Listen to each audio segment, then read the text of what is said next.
Hello. आज का date 23 तारीख है ना। 23 अक्टूबर 2025।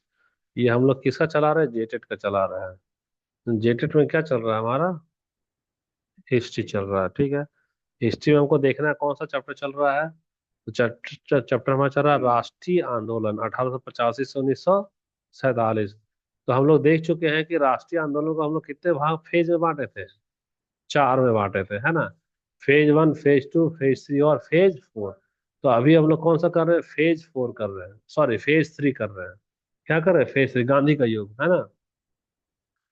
तो फेज 3 का डेट याद है किसी को? कब से शुरू हुआ है फेज 3? 1919 से लेकर 1942। यानी यहाँ पे गांधी जी का क्या था? बोलबाला था।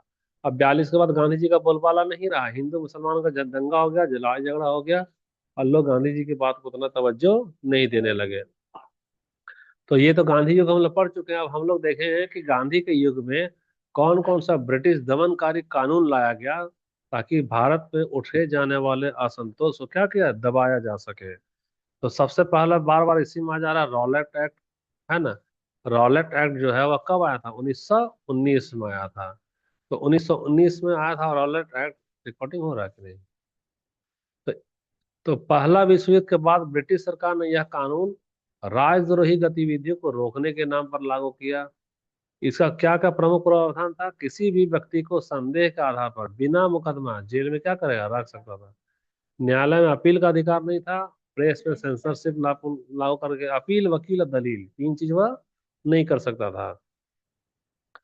परिणाम क्या हुआ? पूरे भारत में विरोध हुआ। गांधी जी ने रॉलेट सत्याग्रह आरंभ किया।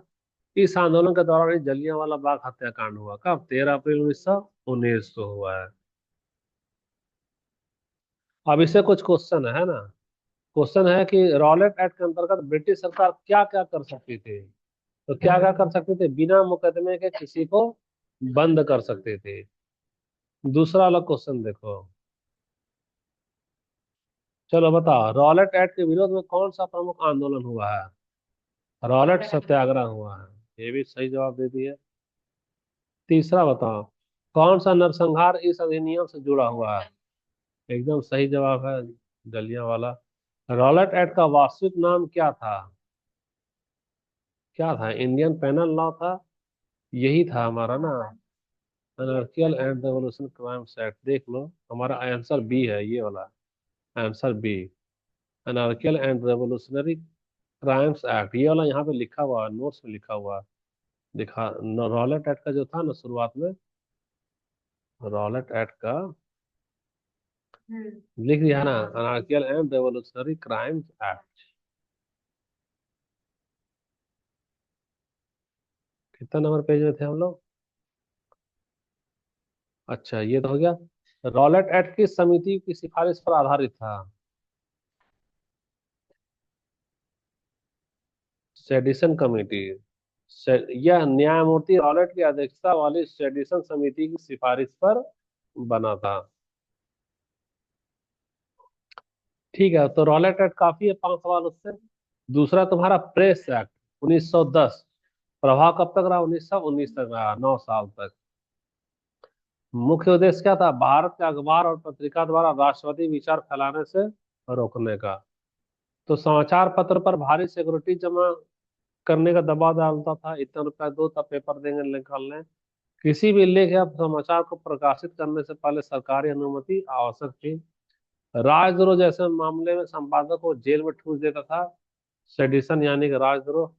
परिणाम क्या हुआ? अनेक राष्ट्रवादी समाचार जैसे Kesari, young India, the Hindu को चेतावनी या निलंबन झेलना पड़ा।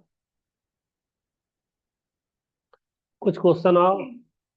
1910 का प्रेस अधिनियम किस उद्देश्य से लाया गया था? ठीक है, सही जवाब। इस अधिनियम से कौन सा प्रसिद्ध? केसरी सही जवाब है। लोकमान्य तिलक थे इसका।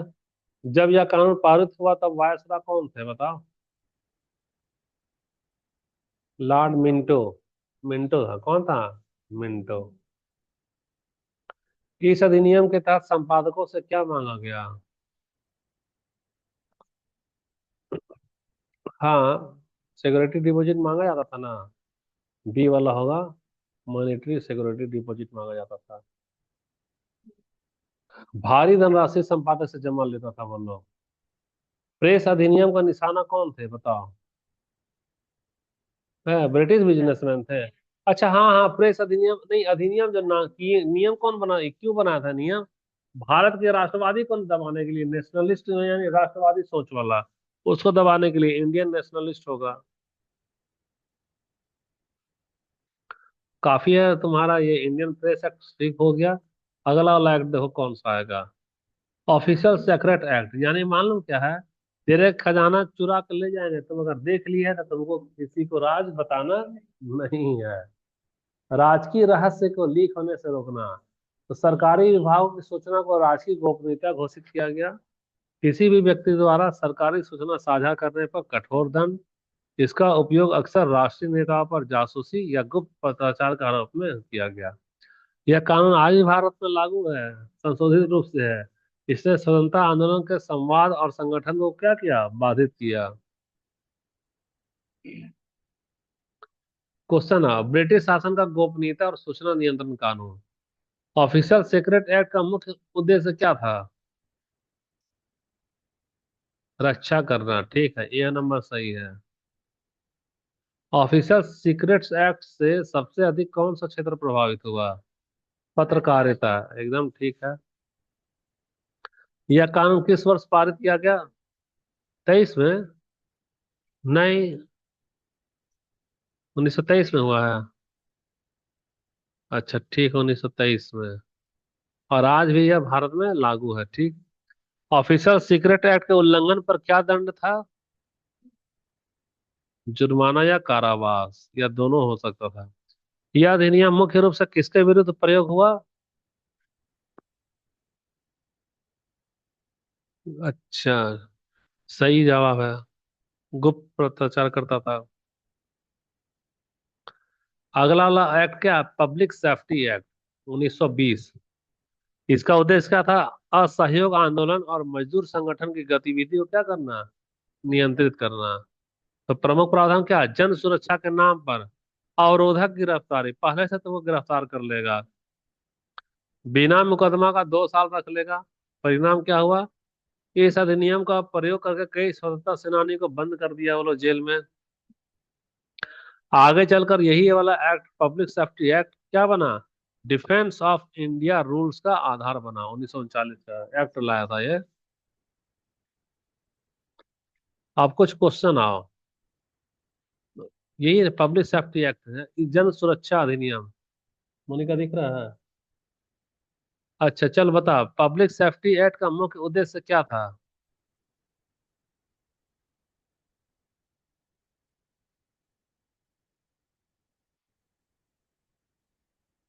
निवारक नजीरबंदी को अनुमति देना, ये वाला होगा, बी वाला। हाँ, निवारक का मतलब है कि हमको शक है कि तेरे से दंगा फैलेगा, तो हम दंगा का निवारण करने के लिए उसको क्या करें, गिरफ्तार कर ले रहे हैं। वही है निवारक नजरबंदी। जन सुरक्षा के नाम पे जेल में डाल देगा। दूसरा, पब्लिक सेफ्टी एक्ट का सर्वाधिक प्रयोग किस आंदोलन में हुआ बताओ? असहयोग आंदोलन हुआ, ठीक है। ब्रिटिश सरकार ने इस अधिनियम को किस बहाने उचित ठहराया? हाँ, कानून व्यवस्था के लिए खतरा, ये कह के सही ठहराया। चौथा, पब्लिक सेफ्टी एक्ट के तहत नजरबंदी की अधिकतम अवधि कितनी थी? 2 वर्ष थी, ठीक है। कौन सा बात का कानून इस अधिनियम से प्रेरित था? अच्छा ये वाला था ना, गवर्नमेंट ऑफ इंडिया, ये वाला डिफेंस ऑफ इंडिया एक्ट, ये होगा 1939। डिफेंस ऑफ इंडिया एक्ट न था, अभी तो बोले थे हम लोग, नोट्स में था। ये वाला डिफेंस ऑफ इंडिया एक्ट ने इसी अधिनियम की निवारक नजरबंदी संबंधी धाराओं को आगे अपनाया। तो जन सुरक्षा के नाम पर भारत में अनेक नागरिक को क्या किया, जेल में ठूस दिया। यह जो सो बहुत ही काला कानून था, जिसका अंग्रेज सरकार बहुत फायदा उठाई। अगला तुम्हारा क्या है, ट्रेड डिस्प्यूट एक्ट 1929। इसका मतलब है कि ट्रेड डिस्प्यूट यानी कि तुम मेरे ट्रेड में, व्यापार में बाधा डाल रही है। मजदूर हड़ताल नहीं करेगा और फैक्ट्री में असंतोष नहीं फैलेगा। उसको रोकने के लिए ट्रेड डिस्प्यूट एक्ट लाया। इसमें क्या था कि कोई भी राजनीतिक हड़ताल या सामूहिक आंदोलन को अवैध घोषित कर देगा। सरकार लाठी मार मार के तुमको फैक्ट्री में क्या कराएगी, काम करवाएगी। हड़ताल में अगर तुम भाग लेगी तो तुमको जुर्माने भी डालेगा, जेल भी डालेगा, और रात में आके फैक्ट्री में काम भी करवाएगा, और फिर सुबह में जेल में ठूस देगा।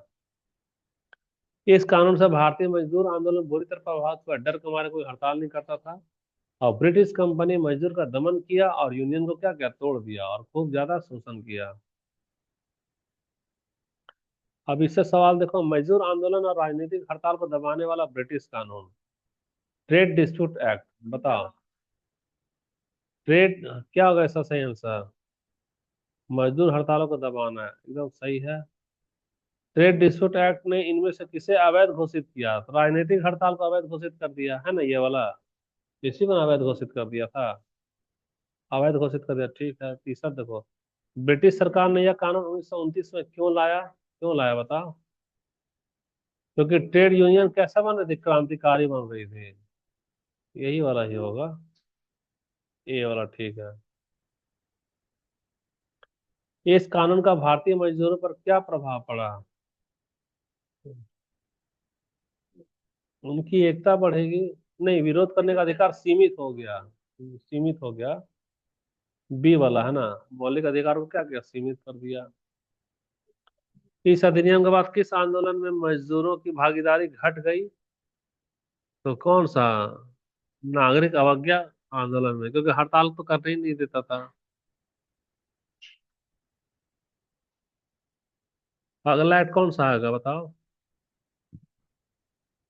सिविल डिसओबीडियंस रिप्रेशन लॉ, यानी कि जो सत्याग्रह कर रहा है ना, उसको रोकने के लिए।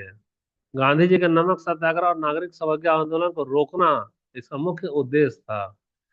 एक प्रमुख प्रावधान क्या है? धारा 144 के तहत सभी सभाओं पर प्रतिबंध लगा दिया, कांग्रेस को अवैध संगठन घोषित कर दिया, और हजारों सत्याग्रही क्या किया, जेल भेज दिया। परिणाम क्या हुआ? ब्रिटिश हिंसा के प्रति असंतोष फैल गया। आंदोलन को दबाने के लिए पुलिस और सेना का अंधाधुंध क्या किया, ये लोग प्रयोग किया। इससे कुछ क्वेश्चन, 5 क्वेश्चन। नागरिक अवज्ञा दमनकारी कानून 1930 से 1934 मुख्यतः किस उद्देश्य से लागू किए गए हैं? बी होगा, ठीक है। गांधी जी के नागरिक अवज्ञा आंदोलन को दबाने के लिए। इस अवधि में भारतीय दंड संहिता आईपीसी की कौन सी धारा सबसे अधिक प्रयोग में लाई गई? धारा 144, ठीक है। इस अवधि में ब्रिटिशों ने भारतीय राष्ट्रीय कांग्रेस के साथ क्या किया? उसको आधिकारिक पार्टी तो नहीं, अवैध घोषित कर दिया। तो देखो, अवैध यानी कि ये बी वाला ठीक है। कौन सी प्रमुख घटना इन दमनकारी कानून के निर्माण का कारण बनी? दांडी यात्रा, नमक जो बना दिए थे, दांडी यात्रा। इस दमनकारी कानून का समग्र प्रभाव क्या पड़ा?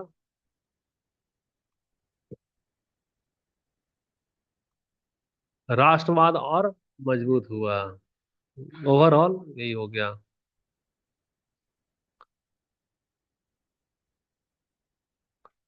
अच्छा, अगला क्या है एक्ट इसका? लास्ट, ये ज्यादा नहीं है। Government of India act 1935, Bharat शासन अधिनियम लाया था ना, ये ना 1935। तो इसका मुख्य मुख्य उद्देश्य क्या है? कि भारतीय को स्व शासन का आभास देना, सपना दिखाना, लेकिन वास्तविक सत्ता ब्रिटिश के पास ही रखना। प्रावधान में क्या दिया? केंद्र में गवर्नर जनरल को पूर्ण अधिकार दे दिया, और भारतीय मंत्रियों की भूमिका सीमित कर दिया। प्रांतीय स्वायत्ता दिया, लेकिन वह कैसा था, नाम मात्र का। इमरजेंसी पावर के माध्यम से कोई भी प्रांतीय सरकार भंग की जा सकती थी। परिणाम क्या हुआ? यह अधिनियम संवैधानिक सुधार के नाम पर औपनिवेशिक नियंत्रण को मजबूत करने वाला साबित हुआ। क्वेश्चन आ जाओ, भारत शासन अधिनियम का मुख्य उद्देश्य क्या था बताओ? संवैधानिक सुधार, बी वाला होगा, बी होगा, ठीक है। इस अधिनियम द्वारा कौन सी नई शासन प्रणाली प्रारंभ की गई थी? प्रांतीय स्वायत्ता बोले थे ना अभी, प्रांतीय स्वायत्ता दिया गया। इस अधिनियम के अनुसार भारत में सर्वशक्ति किसके पास थी? केंद्र के पास ना। तो ये होगा, यही होगा, वायसराय और गवर्नर होगा, बी ना, बी वाला ठीक है, वायसराय और गवर्नर। वीटो का पावर दिया था। निम्नलिखित में कौन सी विशेषता 1935 का अधिनियम का भाग नहीं थी? कौन सा नहीं थी बताना। वयस्क मताधिकार था क्या? एक मिनट देख लो, सी वाला था, हाँ। वयस्क मताधिकार नहीं था, है ना। पांचवा वाला, 1935 के इस अधिनियम का दीर्घकालिक प्रभाव क्या पड़ा? क्या पड़ा बताओ। इसे पूरी तरह त्याग दिया गया? नहीं। यह स्वतंत्रता अधिनियम 1947 का क्या बना? आधार बना है। ये वाला ठीक है, ये वाला है ना। तो सारांश हम लोग देखते हैं कि गवर्नमेंट ऑफ इंडिया एक्ट 1935 दिखने में सुधार था, लेकिन यह औपनिवेशिक नियंत्रण को संवैधानिक रूप देने वाला कानून था। इसने प्रांतीय स्वायत्तता दिया नाम मात्र का, लेकिन केंद्रीय सत्ता पूरी तरह ब्रिटिश के हाथ में रखी। हालांकि इसी अधिनियम ने भारत के भविष्य के संवैधानिक ढांचे की नींव रखी, यद्यपि वह ब्रिटिश स्वार्थ पर आधारित थी। ये पूरा का पूरा एक्ट तुम्हारा खत्म हो गया। और एक और बचा है। नहीं, 71 कुछ है। Defence of India act 1939। तो इसका क्या मुख्य उद्देश्य था? द्वितीय विश्व युद्ध के समय भारत को युद्ध में शामिल कर लो और जनता पर नियंत्रण बनाओ। इसी वाला एक्ट के तहत विश्व युद्ध में भारत को शामिल किया गया था। प्रमुख प्रावधान क्या? बिना मुकदमे की गिरफ्तार करेगा, नजरबंद भी कर लेगा, और प्रेस, भाषण और सभा और यात्रा करने पर प्रतिबंध था, और ब्रिटिश सेना को किसी भी क्षेत्र में तैनात करने की खुली अनुमति थी। परिणाम क्या हुआ? इसी अधिनियम से गुस्सा करके भारत छोड़ो आंदोलन 1942 का हाँ, मतलब कि इस अधिनियम के कारण से ठीक है, इसी अधिनियम के कारण ही भारत छोड़ो आंदोलन अपना जड़ को फैलाया, क्योंकि असंतोष फैल चुका था। कुछ क्वेश्चन देखो, इस पर दिख गया question. Defence of India act कब पारित किया गया? तो द्वितीय विश्व युद्ध के दौरान पारित किया गया। दूसरा वाला, डिफेंस ऑफ इंडिया एक्ट 1939 का मुख्य उद्देश्य क्या था? भारत पर नियंत्रण रखना, बी वाला ठीक है ना। डिफेंस ऑफ इंडिया एक्ट के तहत निम्नलिखित में से कौन सा अधिकार निलंबित कर दिए गए थे? भाषण और सभा का अधिकार, ठीक है, हाँ ठीक है, वही होगा सही। इस अधिनियम के तहत पुलिस और सेना को कौन से विशेष अधिकार दिए गए थे बता रहा? बिना वारंट गोली चलाने और हिरासत में लेने का अधिकार। भारतीय जनता के इस अधिनियम पर कैसी प्रतिक्रिया थी? दमनकारी मानकर इसका क्या क्या विरोध किया? ठीक है, सही जवाब है। सारांश में हम लोग देखते हैं, कुछ और एक एक्ट बचा है लग रहा है। Defence of India act British सरकार का एक ऐसा कानून था जिसने युद्धकालीन सुरक्षा के नाम पर भारत में पूर्ण दमनकारी शासन स्थापित किया। इसने प्रेस, सेंसरशिप, नागरिक अधिकार का निलंबन और बिना मुकदमे गिरफ्तारी को वैध बना दिया। यही कानून आगे चलकर भारत छोड़ो आंदोलन 1942 के लिए पृष्ठभूमि तैयार करता है। एक एक्ट और है लग रहा है, आर्म फोर्सेस, है ना, स्पेशल पावर्स ऑर्डिनेंस 1942। इसका क्या मकसद था? भारत छोड़ो आंदोलन को दबाना। मुख्य प्रावधान क्या है? सेना और पुलिस को गोली चलाने तक की अनुमति दे दी गई। बिना वारंट गिरफ्तारी और तलाशी लेगा, सार्वजनिक सभा पर रैली और पूर्ण प्रतिबंध। परिणाम क्या हुआ? हजारों आंदोलनकारियों की हत्या कर दी गई और गिरफ्तार कर लिया गया। गांधी, नेहरू, सरदार पटेल सभी नेताओं को जेल भेज दिया गया। हाँ, यही लास्ट है। अब इससे क्वेश्चन बता, भारत छोड़ो आंदोलन को चलने के लिए ब्रिटिशों द्वारा लागू किया गया दमनकारी कानून, यानी आर्म फोर्सेस, यही वाला है ना। आर्म फोर्सेस अध्यादेश किस वर्ष जारी किया गया? 1942, ठीक। इस अध्यादेश का मुख्य उद्देश्य क्या था? बी वाला ठीक है। इस अध्यादेश के तहत कौन से अधिकार निलंबित कर दिए गए थे? भाषण और सभा वाला, ठीक।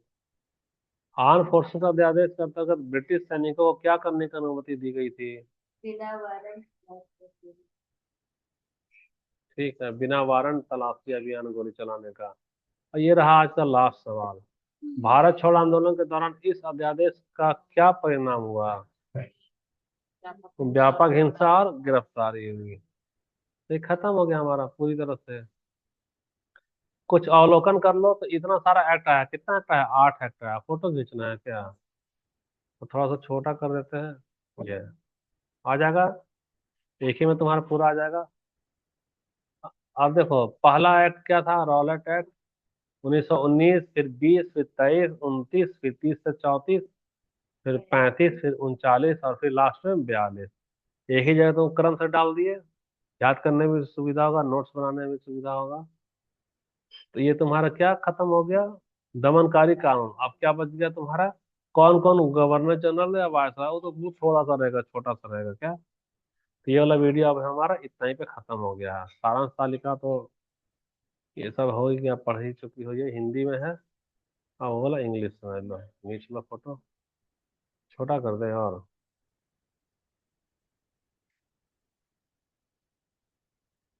हो गया ना। लो